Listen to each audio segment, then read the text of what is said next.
Bismillahirrahmanirrahim. Бүткүл аламдарды жараткан Аллах Субханаху ва Таалага чексиз мактоолор шүгүрлөр болсун жана анын сүйүктүү пайгамбары Мухаммад саллаллаху алейхи ва салламга салату саламдар болсун. Урматтуу мусулман бир тууган, биз сиздерге аялдар үчүн парз болгон жоолукча хиджабдын канчалык деңгээлде мааниси бар, ушул боюнча бир аз маруза кылып беребиз. Шариатта жоолуктун өкүмү сакалдын өкүмүнөн жогору турат. Эгерде бир аял жоолук салынса, анын ыйманын жогорулаганын билдирет. Намаз окубай коюу мүмкүн, бирок жоолукту салбай коюу мүмкүн эмес. Эгер ал аял намаз окуса жана жоолукта салып жүрсө, анда анын ыйманынын да жогорулагандыгынан кабар берет. Пайгамбар Мухаммад саллаллаху алейхи ва саллям айтат: жаш балдарга 7 жашка келгенде намаз окуганды үйрөтүп баштагыла. Эгер 10 жашка киргенде балаң намаз окубаса, ургула деген. Бул деген уруп тепкилеп канын чыгарып деген эмес. Туура эмес экенин айтып түшүндүрүп, болбосо шапалак менен бир чабуу дегендик. Эми алымдар айтат: эгерде кимде-ким баласына 7 жашында намаз окуу деп айтпаса, анда баласы 10 жашка киргенде баласын урганга акысы жок деп. Себеби диндеги биринчи нерсени каалаган жок дейт. Түшүндүрүү керек. Кудайдын парз экенин, муну аткарбаса күнөө болорун ага дайындап, эгер аял заты болсо, жоолук салууга үйрөтүү керек. Жоолук салууда чоң береке бар. Аялына жоолук кийгизген эркек, аялын шим кийүүсүнөн кызгана турган эркек, аялына кайдыгер карабай турган эркек, аялын кызганбаган эркек бейишке кирбейт деген. Сенин жоолук салдыргандыгың, аялыңды кызгангандыгың. Аял деген сенин аброюң, анын сулуулугу сенин жеке менчигиң, сенин өзүң рахаттана турган жайың. Андан башка бирөөнү лаззаттандырууга болбойт. Дагы бир жолу кайталап кетем, аялын кызганбаган эркек бейишке кирбейт. Бул исламдагы сөз. Ошонун ичинде аялын аврат жайларын бөтөн көздөн сактап жүргөн эркек бейишке кирет деген. Саад ибн Абу Ваккас деген сахаба бир күнү сахабалар менен болгон кезде айтат экен: бирөөңдү аялымдын жанынан көрүп калсам, башыңарды кылыч менен чаап таштайм дейт. Ошондо сахабалар пайгамбар Мухаммад саллаллаху алейхи ва салламга келишип айтат: Я Расулаллах, Саад ибн Ваккас, бирөөңдү аялымдын жанынан көрүп калсам, башыңарды кылыч менен чаап салам деп жатат. Бул кандай дегени? Бирөөң бир нерсе сурайм деп байкабай барып албагыла дегени эмеспи? Дейт. Анда пайгамбар Мухаммад саллаллаху алейхи ва саллям айтат: Ата ибн Жабуна мин гайрат Иса. Силер Сааттын кызганчактыгына таң калбадыңарбы дейт. Анда сахабалар: Оба, таң калып атабыз я Расулулла дегенде, Ана агияру миху. Мен андан да кызганчакмын дейт. Аял затын кызгануу имандан. Муну Аллах Таала буйруп жатат. Аялды кызгануу жаннатты гүлдөткөндүгүң. Ошондой болуш керек негизи. Аял деген бул сулуу зат. Алтын деген кымбат зат, Маржан деген кымбат зат, Алтынды тоонун түбүнөн, маржанды болсо деңиздин түбүнөн казып алабыз. Менет деген оңой эмес. Ал эми таштан да, маржандан да кымбат болгон аялыбыз көчөдө калып кетип жатканы биз үчүн намыс эмеспи? Аялдын денесин көргөн ар бир эркекке шайтан сөзсүз түрдө ой салат. Бирөөгө бузук ой келтирет. Зынакорлукту башат ушинтип башталат. Куранда зынакорлукка жакындабагыла, анткени ал арсыздык жана жаман жол деп атат. Зынакорлуктун эшигинин катуу ачылып кеткенин себеби аялдардын жылаңачтануусу. Пайгамбар Мухаммад саллаллаху алейхи ва салламдын хадисинде айтылгандай, 2 топ бар тозокко түшө турган, бирок мен аларды көргөн жокмун дейт. Ошолордун бирөөсү касиятун ариятун, кийинген жылаңачтар дейт. Пайгамбарыбыз биздин замандагы аялдарды айтып жатат бул жерде. Кийим бар, бирок жылаңач сыяктуу. Муну баарыбыз көрүп турабыз. Демек, аны чечиндирүүнүн кажети жок. Ал проблема эмес. Эркек болуп, ал эми аял болуп жаратылгандан кийин эркектин аялга болгон кумары бул табигый нерсе. Ал эми жогорудагы аятта зынакорлукту каалабагыла деген жок. Балким зынакорлукка жакындабагыла деп кайтарып жатат. Көзүңдү тый, оюңду тый, колуңду тый деп жатат. Пайгамбар Мухаммад саллаллаху алейхи ва саллям иман ушунчалык күчтүү, өзүнүн шахабатына ээ боло ала турган адам, ла исафихун ниса, мен жалпы аялдар менен амандашпаймын дейт. Мына ушул жерде амандашуунун өзү туура эмес болуп калдыбы? Жок, маселе башка жакта. Бизде конокко келген кезде, "О, кандай, амансыңарбы?" деп кол эмес, бетинен, оозунан да өбүшүп көрүшөт. Бул ачуу чындык. Шариатта аял кишини кийиндирүү, жоолук салдыруунун чоң пайдасы бар. Ал эми ошол жоолук салдырбагандын зыян жактарын айтып өтөлү. Мына, Казакстандын Караганды областында бир окуя болуп өткөн. Бир жигит менен кыз үйлөндү. Бул исламий той эмес, бирок болгону зынакорлукту себеп кылган бир жаман окуя болгон. Ошентип үйлөнөт экен. Экөө тең сулуу, кыз дагы, жигит дагы мыкты. Экөө үйлөнүп өмүр сүрөт, бала чакалуу болот. 2 баласы дүйнөгө келет. Ушинтип өмүр сүрүп жүргөн кезде аял өз жумушуна кетет. Үйдөн чыгып кетип жатканда боёнуп, жасанып кетет. Бул бизде дагы бар. Шарият боюнча аялга боёнууга да, чачын жазып өрүп жүргөнгө да уруксат. Бирок күйөөсүнүн алдында, үйүндө, көчөгө чыккан кезде боёгун өчүрүп, атырын жууп, башын жаап чыгуу керек да, туурабы? А бизде тескерисинче болуп жатат. Көчөгө чыгаар кезде ушундай жасанып алат дагы, үйүнө келген кезде жоолук салып алат. Ата-эненин алдында жоолуксуз жүрүүгө шарият уруксат берет. Именно көчөгө жоолуксуз чыгууга уруксат бербейт. Мындан кайтарат. Бизде кандай? Бизде аял күйөөсүнүн алдына келгенде жыртык домашний тапочка менен жаман халатын кийип алат дагы, анан албетте күйөөнүн апети жоголот да. Анан кийин эри жүрөт. Бирөөнүн аялы кыздай, менин аялым муздай деп. Өз күйөөңдү өзүң зынакорлукка түрүп жатасың, эй аял заты. Күйөөңдүн көңүлүн өзүң калтырып жатасың. Шариятта аял күйөөсүнө жагынуу керек. Сахабалар үйүнө кирип келе жаткан кезде такылдатып же болбосо тамагын кырып кирген. Муну азыркы күндө карыялардан дагы байкасак болот да, туурабы? Мына ушул шарияттан калган адат. Бул мен кирип кетип атам дегени, эмне үчүн мен кирип кетип атам дейт. Аялынын жолугун салып, үйүн тазалап, боёнуп, жасанып, күйөөсүн күлүп чайнап тосуп алсын деген ойдо ошентет да. Ошентип тосуп алса, албетте күйөөсүнүн көңүлү көтөрүлүп, тамактан алдын ширин сөздөр сүйлөшүп дагы, жеген тамагы дагы даамдуу болот. Эми жанагы тойго кайтайлык. Ошентип жанагы экөө үйлөнүп жашап жүргөн кезде элдин баары кызыгат, экөө бактылуу дейт. Кандай гана бактылуу жубайлар дейт. Аялы күнүгө жумушка кетет, жасанып боёнуп, күйөөсү өзүнүн жумушуна кетет. Ошентип жүргөн күндөрдүн биринде жигитке бир досу телефон чалат. Эй досум, сага бир сөз айтайын. Бирок сен иренжибегин. Бул айкын чындык. Жаман ойлобо, бирок мен ошентип күмөндөп атам. Сенин аялыңа баардык эркектер кызыгып жүрөт го. Эртең сенин аялыңдан пайдаланып жүргөн эркектин алдында аброюң түшүп калбасын. Ошон үчүн сен өзүң кызуу кандуулукка алдырбай аялыңды аңдып көрчү. Бирок мен көрбөдүм, кол менен кармап алган жокмун. Бирок менде эмнегедир ошондой күмөн бар дейт. Тиги жигит ары ойлонот, бери ойлонот. Кантип эле ушундай болсун дейт. Акыры аңдайт. Билгизбей аялын аңдайт. Бир күн аңдайт, эки күн аңдайт. Анан чындап эле аялын бирөөнүн төшөгүнөн көрүп калат. Жумушта жүргөн бирөө акыры алдына басып чыгылып тура аялын. Мына бул 8 март деген страшный майрам бар. Ушул майрамда себепчи болгон дейт ушул нерсеге. Мына ушул күндө, ушул 8 мартта жумуштагы кесиптештери сиздердин аялыңыздарга кымбат билектерди алып берет. Буга шайтан үндөйт да, тахаду деп үндөйт. Сыймык орнотот дейт, махаббат орнотот дейт жүрөккө. Бул маскара нерсе, астагфирулла. Эй эркек, бирөөнүн аялын куттуктаганга сенин акың жок. Ошентип тиги келин бул жумушта жүргөн бирөөгө жолугат. Экөөнүн ортосунда байланыш түзүлгөн. Анан ал аялды күлүп тосуп алып, машинасы менен тосуп алып, машинасы менен алып барып таштап, кийин акыр аягында аялды өзүнүн менчик аялына көрүп, өзүнүн бузуку зына иштерине пайдалана баштаган экен. Күйөөсү муну өз көзү менен көрөт. Үйүнө келет, катуу ачууланган, тамеки чеге берип түсү бузулуп капкара болуп кеткен. Эки баласы бар. Алар болсо атасынан коркуп бурчта отурат. Ошентип отурган кезде аялы жумуштан келет. Эч нерседен кабары жок. О, кандайсыңар балдарым деп күлүп чайнап кирип келет. Караса күйөөсү капкара болуп отурат. Демек бир нерсе болгон. Уруш, жаңжал башталат. Күйөөсү аялына ушунчалык катуу ачууланган абалда бычак алып барып, аялын ошол жерде өлтүрөт. Ачуу калдырып кескилей берген, эч нерсе калтырбаган. Чачып салган дейт өзүнүн аялын. Эки баласынын көзүнчө ушул ишти кылып, өзү 7-кабаттан боюн таштайт. Аялы дагы өлдү, өзү дагы өлдү. Эки баласы жетимканада. Бир үй бүлө жок болду мынакей. Мына зынакорлук деген эмнеге алып келди? Урматтуу мусулман бир тууган, буга эмне себеп болду? Албетте аялдын ачылып чачылып жүргөндүгү, динден түшүнүгү жоктугу. Ошондон аялдарды жашыруу керек. Урматтуу мусулмандар, коргоо керек аял затын. Жылуу сүйлөсөң жылан динден чыгат деген кеп бар. 1000 жолу скромная болсун. Эгер ал өзүнүн денесин бекитпесе, эгер динден түшүнүгү жок болсо, баары бир күнү бирөөгө бетин өптүрүп коюшу мүмкүн. Эми ушуга эле мисал катары дагы бир окуяны айтып өтөйүн, иншалла. Муну рекет болуп жүргөн бир жигит айтып берип жатат. Физически күчтүүбүз дейт. Досторубуз баары спорт менен машыгат. Алдыбызда бирден машина, кыз сүйдүк, жүрдүк, ойнодук, күлдүк, эч кандай проблемабыз жок дейт. Отурабыз, отурганда эки сөздүн бирөө зынакорлук жөнүндө болчу дейт. О, сен эмне дейсиң? Мен анттим, мен минттим. Бүгүн бир окуучу кыздын башын айландырып кеттим. Акеси ал жерден билбей калды. Үйүнө отуруп башын айландырып салдым. Мен бир күндө 3 кызга барып келдим деген сыяктуу ооз көптүргөн сөздөр айтылат дейт. Астагфирулла. Анан мен да мактандым дейт. Андай кылдым, мындай кылдым. Менен жүргөн кыздар сенден өткөн зор жигит жок деп мага мактоо айтышат дейт. Анан менин эң жакын досум ошол жерде отурат эле дейт. Ал дагы айта баштады дейт. Мен силерге окшош эмесмин.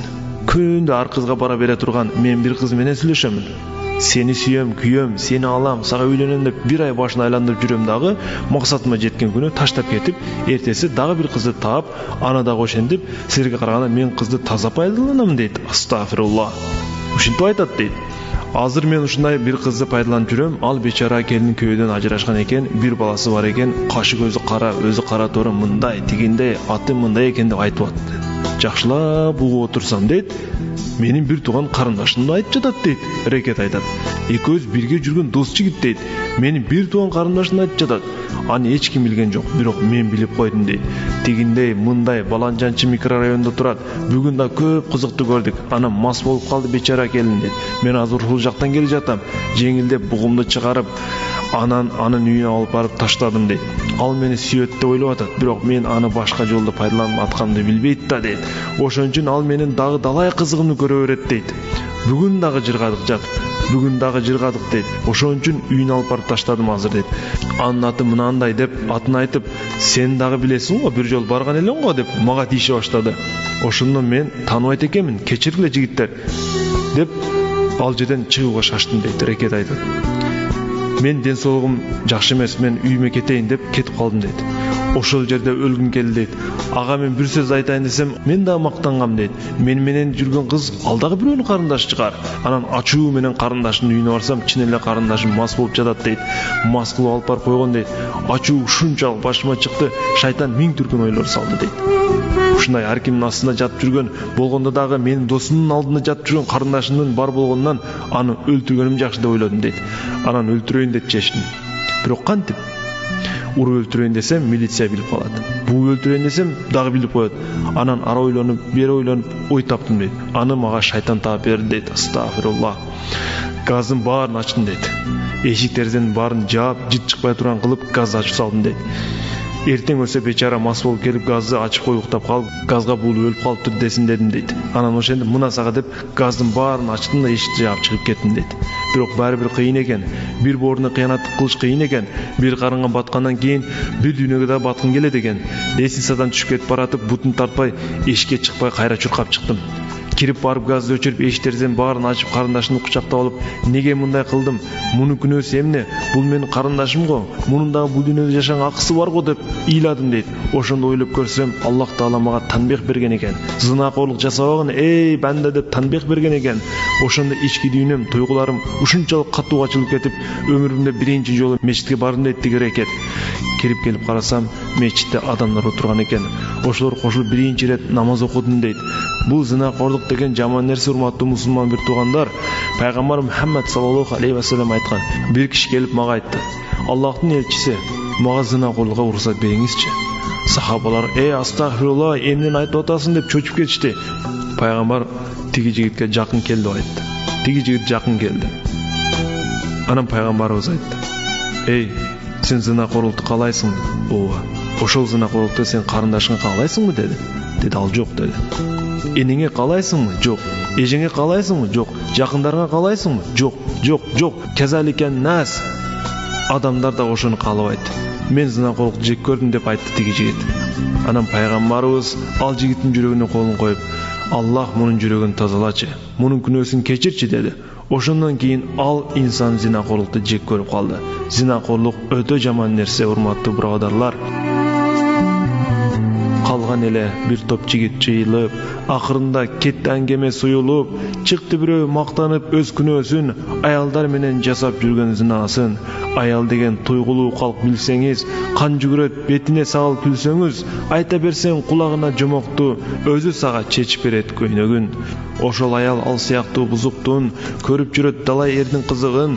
Ошол кезде сөздү бузуп бир жигит, ачуу менен күнөөкөргө жүз буруп, чектен чыкты сөзүң тим. Айтчы мага, аял деген өзү ким? Аял деген дал өзүңдөй адам. Аял деген алделеген апаң. Аял деген намысың менен арың.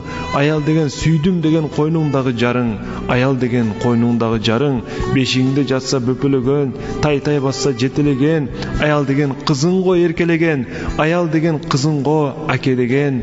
Аял деген кызың го байке деген. Аял деген карындашың ага деген. Бир өзүңдөй коргонуп пана көргөн. Аял аял деген эжең го жаныңдагы, сен кубансаң кубанар алты жаны. Ошол күнөөңдү жакындарыңа каалайт белең, каалар белең энеңдин кор болгонун, зына коркок кызыңдын кул болгонун. Каалайсыңбы астында өгүздөрдүн, карындаш менен эжеңдин эзилгенин. Каалабасаң өзүңө бул иштерди, башкага да ал ишти кылмыш дегин.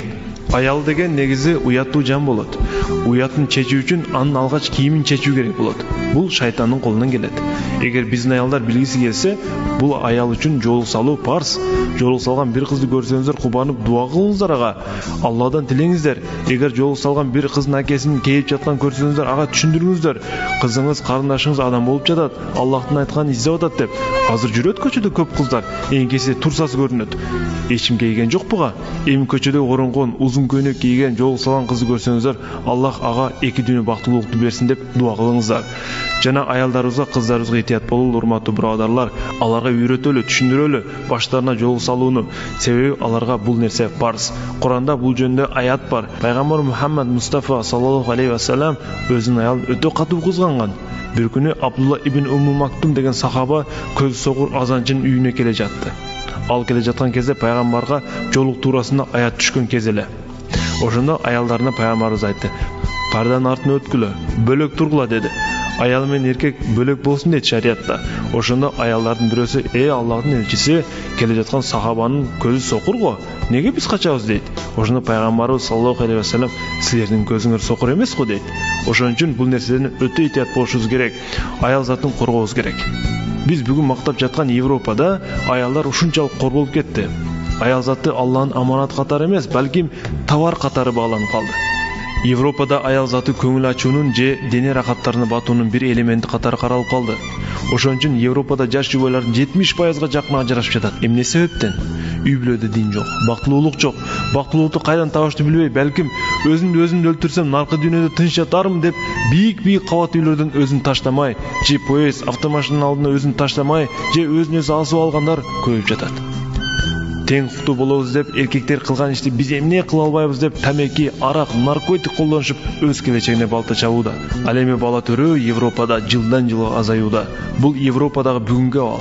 Тилекке каршы мындай көрүнүштөр биздин өлкөдө да кулаш жаюуда. Ушундай эркектер бар экен, астагфирулла, өз аялын айлап эс алууга, командировкага бейтааныш эркектер менен жөнөтүп жиберет экен. Эмнеге десең, тең укуктуу да дейт. Бул даюстук эмеспи? Даюстар бешикке кирбейт деп айтылат динде.